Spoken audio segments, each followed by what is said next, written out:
Hello, welcome back to another rapid review. This one's for literature today. Today we are going to be doing The World's Wife. Going to be doing kind of a summary of those context presentations that all of you guys must have done in class. I don't know if you're from another school. I guess this is an overview of kind of like a little bit of the history behind the poems. So this book obviously is a composition of poems written by our beloved Duffy. Love her so much. So let's just jump into it because I have my IOC tomorrow and I have 4 more videos to make.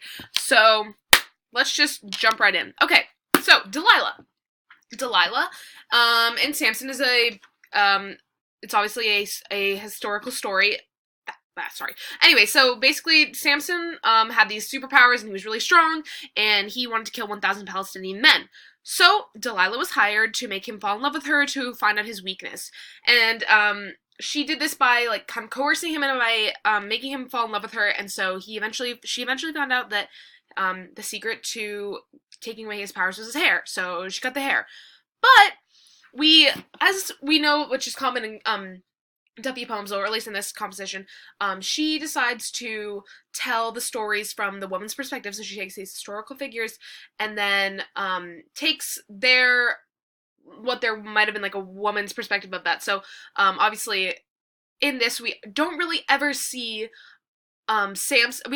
In the story of Delilah and Samson, we don't really see Delilah's perspective. She's kind of perceived as a more promiscuous character. She's not really seen as the hero of the story, because she was hired to, seduce this man. So we see this from her perspective as she's actually talking about how gentle and loving he is and how he wants to learn to be less violent. So it's a little bit interesting. So this is a different perspective, like I said, and she's sympathetic and trying to help. So in this poem, in particular, you want to pay attention to the punctuation and the structure of this poem. Also looking for enjambment, because that's used a lot in this poem. And then also make sure to when you are talking about your IOC, and then let's pretend you get this one, make sure to reference that this is an allusion to this story, and Duffy's use of intertextuality provides an historical example. Also sound imagery and the tone shift throughout the poem, and the temperament, because that is quite important. Let's move on to Pilot's Wife. Sorry, I'm going a little bit fast. I have 15 minutes and I have to get through all of these. So, Pilot's Wife. So, he is known for carrying out the deed of killing Jesus. So, Pilate was a Roman official, by the way. And there's the notorious image, which is, I put right here, of him washing his hands and him saying, "I am innocent of this man's blood." So, he basically was the one who said, "Let's kill Jesus."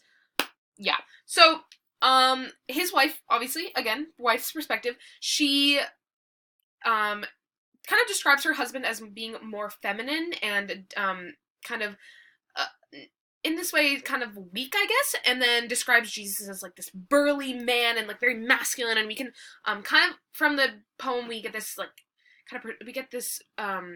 with the words, like the words that she uses, we get this connotation that she might be attracted to him, and that Jesus, since he's so rugged and stuff, is kind of more attractive to her. So she tells her husband to not kill Jesus. He ends up killing Jesus. So it's kind of just a perspective of like she was trying to save Jesus, and so but Pilate, I don't know, but he seems like not the nicest guy. He killed Jesus. Why, dude? But yeah, okay. So that is basically Pilate's Wife. Make sure you know the same kind of thing. Make sure to talk about that illusion. And then symbolism, what do the hands mean? Make sure you're analyzing this in detail, and then let's move on to Pope Joan. So, Pope Joan. I actually love this story so much. It's kind of like I want to be a pope. I feel like that'd be really cool to be like second female pope. I don't know, that'd be kind of cool. So Pope Joan, she was actually named Lady Pontiff and pretended to be a man for 2 years. And she was a Catholic pope, and then some promiscuous stuff happened, so she got pregnant. But kind of what my friends and I were talking about in class is that you can't really tell if a pope is gaining weight or if they're pregnant because they're wearing all those robes and stuff like that. And plus, you never ask the pope if they were pregnant. I mean, you just assume that they're eating good. So and then yeah. So her death was during childbirth, and her body was dragged. And then throughout this, there's a lot of Catholic imagery, and then yeah. So that's just the context behind that, but. Let's move on to Medusa. So, Medusa. was the only mortal daughter born to three sisters. Her other sisters were sea nymphs, and her parents were primordial sea gods. And as you can see in this image right here, she was gorgeous, and her sisters weren't as pretty as her, so I think they were jealous. But that's a different part of the story. So, she was super pretty, and she was also very she knew she was beautiful, but because Aphrodite is like the goddess of love and beauty, she decided to be a little bit more quiet, decided to be a little bit more reserved, rather than Aphrodite, who was like, I'm gorgeous, whatever. So as the legend goes, she was walking on the beach, and Poseidon saw this gorgeous girl who was Medusa, and instantly fell in love. Was like, oh my god, I have to have her, she's gorgeous.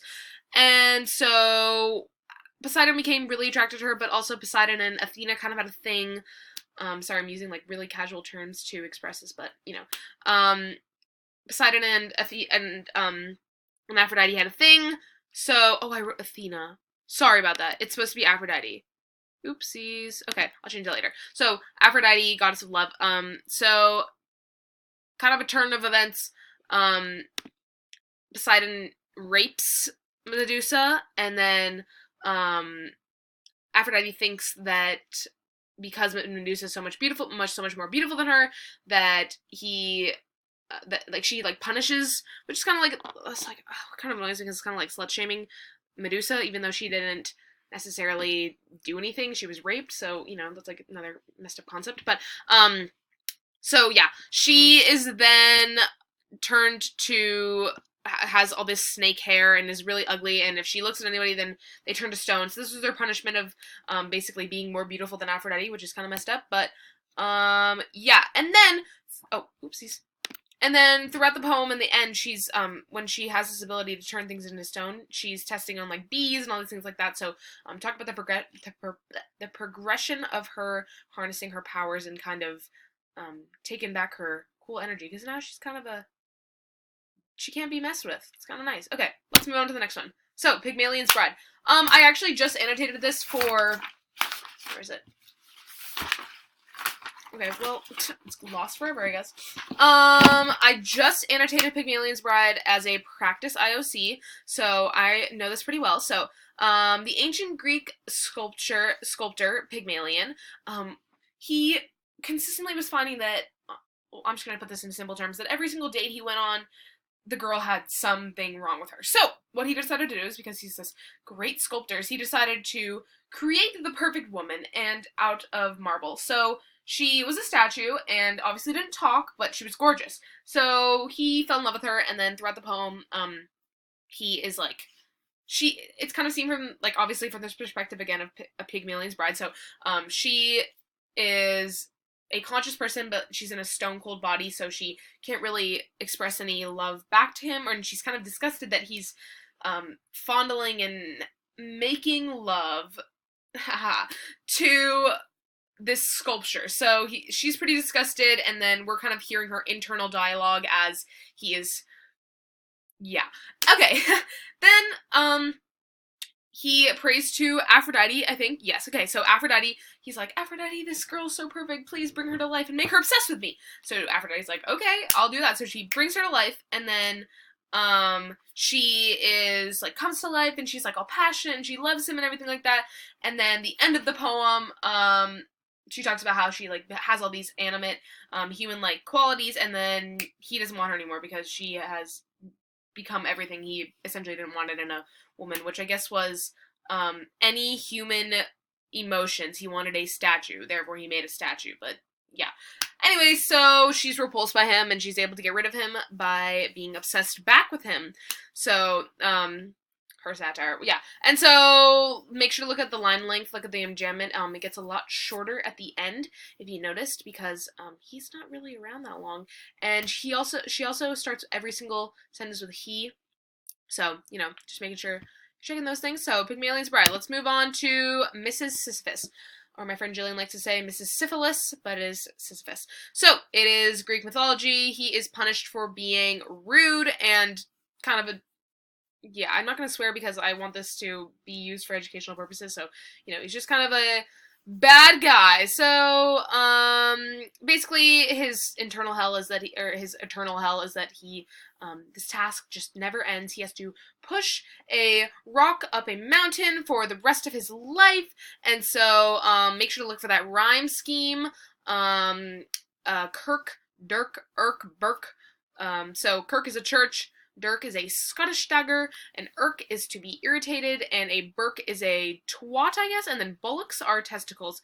And pushes up this boulder up the mountain, and make sure to look for that hard K. So that's you could use a cacophony, use that for your poetic devices. And then he is compared to Noah's Ark and Sebastian Bach.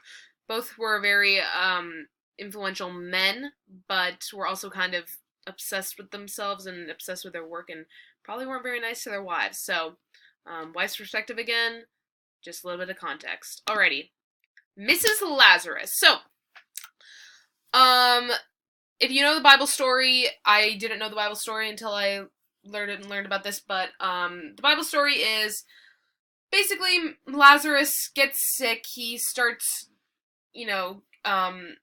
becoming ill, and they're like, Jesus, come back and help Lazarus, he's dying. And Jesus is like, I can't come back, like, I'm busy, sorry about it. And they're like, oh no. And so Lazarus dies. They mummify him, everything, put him away. And in this poem, Mrs. Lazarus is like, oh my gosh, my husband died, like, I'm gonna, like, so she obviously grieves his death, and then she moves on, finds a new guy, and then he's brought back to life. Jesus brings him back to life. He's like, oh, hey, Lazarus, welcome back from the dead. And so, after all the grieving process is over, he's dead, he's gross, he's filthy. The way that she describes the words that she used have a connotation that she's like, oh my gosh, you're back, I thought you were dead, I moved on, all this stuff like that. So